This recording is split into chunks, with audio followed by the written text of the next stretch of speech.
The Hoovers are plotting revenge against Charleston White. I'm kind of shocked at how open they are about this. And it's all because Charleston White went on live recently where he essentially dissed the Hoover and dissed everything about the Hoovers, even making accusations like all of them are homosexuals and they take men booty without consent. Like Charleston White went crazy and said some things about the Hoovers that I didn't know. I don't think it's true, but I'm not a gangbang expert, so I can't tell you if it's true or not. L.A. Gumby Hoovers. Gumby. I'm kicking Fort Worth off the set. Homie, listen. You ain't on the set over there. On Figueroa. Hoovers. You don't run nothing. I'm a Hoover. I kill spirits. I kill you souls. And I assassinate you image. A Crip ain't shit in real life. Hoover Crip in California, a Hoover Crip in Texas, a Hoover Crip in Miami. You ain't Crip representing Hoovers for. What do Hoovers do besides boys in prison? Gumby, you told a story. Your leader tried to you. Everybody know the Hoovers boys. Hoover Crips are known for other gang members. I ain't even blinked twice when I heard Charleston White rant on a Hoover, because Charleston White has said worse about other gangbangers. This is not a new thing. But the reason why this particularly is hitting a little harder and getting a lot of attention is because Charleston White's biggest ally, his closest ally on the West Coast, is Smack from TDE and from Back on Fig. Smack is from Troubles. However, Troubles and Hoovers are like literally like allies. Like they're like brotherhoods, right? So you can damn near say his biggest ally or his greatest ally on the West Coast is a Hoover Crip. When Whack 100 told Charleston White he couldn't come to LA, it's actually Smack who Charleston White called to let Whack 100 know that he's coming to LA and that he's welcome to LA. Now, Smack and Whack 100 got into a huge argument over Charleston White. That's how hard Smack is riding for Charleston White, because Smack is a loyal dude. So for Charleston White to know Smack's affiliation and to go that hard, man, this is really something, man. This is really something. And the Hoover, right, from what we've been hearing, they've been putting pressure on Smack. They've been trying to get Smack to come in on their plans to get back against Charleston White. Smack, man, God, so you just told him. The West Coast holding him down. Up, my nigga. Smack ain't no voice like that on the West Coast. Man, nigga, I told They said he wasn't allowed on the West Coast. He showed up to the West Coast. Charleston did. Give me that motherfucker. The West Coast dude called in? Oh, so that ain't no voice, niggas. You weird. Hey, listen, I'm flying you to Miami, nigga, to come sit with me. Let me finish arguing with this nigga, man. But shout out to Back on Fig. Wait. You know, you got to put them on audio. They can say what up to the stream. Smack. So you telling me you hiding the fact that Charleston on the West Coast? Yeah, I'm hiding, nigga. Ain't nobody gonna do nothing, nigga. Smack, you know you can't stop it. Yeah. Smack, you know Shout out to them Hoovers. Shout out to them Hoovers, baby. The Hoovers ain't Yeah. Shout out to them Hoovers, baby. Yeah. Shout out to them Hoovers, baby. Stop that, Smack. Hey, if he with me, I can stop you. No, you can't, nigga. You ain't that type of nigga. Gangbanging is a blood sport, because the same person who's supposed to be protecting Charleston White, the Hoovers are now calling him out to set up Charleston White. They're saying Smack is obligated, mandated to set up Charleston White when he comes to LA, or else there will be consequences. One of the individuals plotting on Charleston White and putting the mandated pressure on Smack is the 5 Deuce Hoover general called Big Deal. Now, Big Deal, street name, all right, is Grizzly Bear, all right, because he's built like a grizzly bear, man. He has like 60-inch python biceps, all right, and some very girthy chest. He's like a very big guy. Straight to you, Gumby. Check this out, man. You not a spokesman for 5 Deuce, man. You know what I'm saying? We're going to just nip that in the bud. You know, just kill it, man. You feel me? You don't speak for FD, man. You feel me? You can speak for anything else, but you're not speaking for 5 too, man. We're going to just kill that, man. You feel me? And this for these niggas in Fort Worth, man. You niggas need to get it together, man. You niggas ain't never claiming FD if y'all not HGC. Straight up. Ain't no other way around it. Ain't no conversation about it or nothing. Tighten up. Get y'all shit together. Straight up. You feel me? And another thing, we're going to get on this Charleston White shit, man, with Smack, man. You know, I had Smack back, you know, with the fade, you know, for Whack 100, but, you know, Charleston getting out of hand, you feel me? So, we might have to have Smack line Charleston up, man. He gonna have to line Charleston White up, man, straight up, you feel me? And y'all know my motto, man. He gonna have to keep it gangster or get put off gangster, straight up. You feel me? But just in case you don't speak Igganese, let me translate for you guys. When he says you either keep it gangster or get put off gangster, he's referring to get put off the gang, right? You can no longer claim. You pretty much get your flag dropped for you, right? You get kicked out of the gang. So he's saying Smack could potentially get kicked out the gang if Smack don't backdoor Charleston White. If Smack don't give up Charleston White's dropping his location, if Smack don't lead Charleston White to the Wolves when Charleston White comes to LA. Now, putting this out here publicly almost guarantees that Charleston White is not coming to LA. So maybe Smack will never be put in a position where he has to choose. But yo, this is very, very, very bad. Right? Now, I'm thinking this might be the reason why the last podcast that Smack did kind of got edited. I don't know. All right. They claim that they spoke on this particularly, but it got edited out. I think this is the reason. I think the Hoovers are ready to play ball. I think they're ready to play ball with Charleston, which is why, like, a lot of them, man, ain't really trying to do the internet stuff, man. Big Deal isn't the only Hoover who responded back to Charleston White. The OG Gumby responded back. Now, before I play this Gumby clip, I just want to clarify. I'm not saying Gumby is trying to set up or kill Charleston White, all right? Because he hasn't said nothing of the such. And even if he did, I'm not no snitch on gangsters, on Crip cuz. I'm not no snitch cuz. All right, so if the OG wants to Charleston, I'm not going to tell on the OG. You feel me? Come on, man. I ain't no snitch cuz on gangsters. Beat the cops. You better shut up, Charleston White. I will embarrass you and knock your fly out your head. Let's provide some brief context. So Charleston White, in that rant, Charleston White said that he wants to fight Gumby. He wants to beat up Gumby. So Gumby is responding back to that. Now, Gumby's response, I'll be real, it was measured. It was calculated. It was probably the best strategy you could probably use against Charleston White. Mr. Charleston White, first and foremost, you own all gang members. But the only reason why you hate gang members is because you failed as a gang member. Your first mission, what you do? Mr. Honor, yeah, I gave him the pistol. You look, bro, stop playing with me, bro. This is why you hate gang members. And then you went on to be a community activist, right? Doing that good shit, right? You say good shit, but who you really help?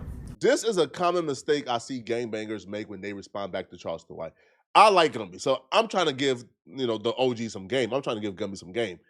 You can't take you're not righteous yourself, so you can't critique us. You can't take that angle. Because people like Charleston White, myself, D1, and others, we've done a pretty brilliant job at sort of providing gangbangers with the worst PR they've ever gotten over the last 5 years.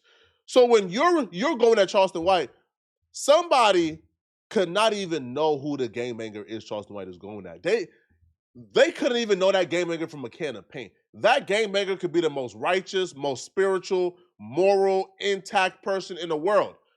And they could know all the horrible things Charleston White did. They will automatically assume from the very beginning that Charleston White is more righteous and moral than that gangbanger simply because he's a gangbanger.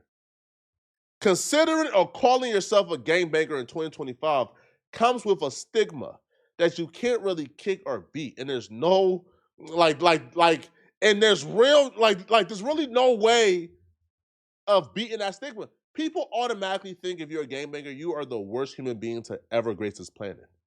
You are a garbage human being. So because people automatically have that in their head and that stigma is attached to you, you can't really win the I'm more righteous than you angle. It doesn't work at all. And then also, too, though, people bring up, you snitched. You tried gangbanging, you couldn't cut out. Yeah, I guess that's a good angle, but you can't really use it against them when Charleston White has openly admitted to snitching. He has openly admitted that he was a rolling 60 Crip at some point, but he realized, man, it was stupid, and he left, right? So you can't really use that against him when he already confessed to it. The only way to really beat Charleston White, and I'm just here to tell y'all this right now, bro, all right, is to get it in the streets, man. All right, it's to fully crash out. It's not to halfway crash out, a quarter. It's the only way to defeat Charleston White is to fully crash out, man. Right? Because when you come online and you go back and forth, there's really no way to win that battle, right? Charleston White has already expose himself to the nth degree. Yo, I knew Charleston White was Thanos when Charleston White came online and he says he wishes all Asian women and kids get great. Charleston White said that. And Charleston White came back on the internet, man, and everybody forgot about it. So you can't really defeat Charleston White because Charleston White, for the most part, has destroyed his own public image already. But people just view gangbangers as just like the bottom of the barrel of the earth, that a gangbanger can't outrighteous the man who says that he wishes all Asian babies and women get great. You just can't win that battle. The only way is to keep it off the internet, because you're not winning anything with Charleston White on the internet, and to fully crash out. Not halfway, right? Because don't try to halfway crash out, right? You put hands on Charleston White, and now you're in jail, and Charleston White is online laughing at you, making content out of you, admitting that he got you locked up, doing a couple interviews talking about how he got you locked up. Don't be a fool in that. If you're going to fully crash out, go the full way and do life in prison with a smile on your face. But anything short of that, just leave Charleston White alone, man. Who you really help, Mr. Charleston? Mr. Charleston, bro, you failed in all of that. The only thing you good at, right? The only thing you good at is talking shit on the internet and hiding. Everybody is listening to you. Oh, he make a little sense. Oh, he make a little sense. A clock is right 2 times a day.